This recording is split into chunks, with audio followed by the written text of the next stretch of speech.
আসুন দাদা। হ্যাঁ চলুন। এই জমি আমার। হ্যাঁ হ্যাঁ ঠিক আছে। এখানে ধুধু করছে যত জমি সব আমার। এরিয়া আপনার আছে? হ্যাঁ, এই পাঁচিল ঘেরাটা শুধু বিক্রি হয়েছে আর সব আমার। আচ্ছা আচ্ছা আচ্ছা আচ্ছা। তো আপনার দরদাম কি আছে? 10 লাখ টাকা কাটা। আচ্ছা, আপনি কতটা নেবেন? তাহলে সামনের ফান থেকে আপনাকে 5 কাটা আমি মেপে খুঁটি পুঁতে দিচ্ছি। আচ্ছা ঠিক আছে। এই খেয়েছে, আমার কাস্টমারটা না নষ্ট করে দেয়। তুই জমি বিক্রি করছো?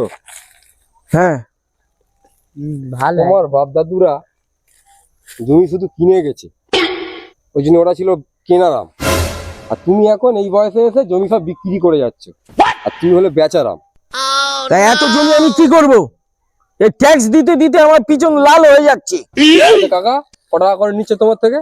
আমার তোর জেনে লাভ নেই। 10 লাখ টাকা করে কাটা ডিলিং হয়েছে, তো আমি ডান করে দিয়েছি, 5 কাটা নেবো। এই জমি 3 লাখ টাকা করে বিক্রি হয়। কি এই, বলছেন? কি বলছিস? দেখে নিচ্ছে। কি বলছিস?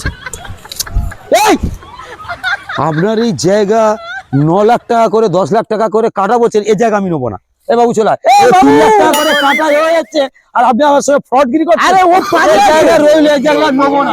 এ বাবু চলা চলা চলা, এসব ফ্রডগিরি করবেন না কারোর সঙ্গে।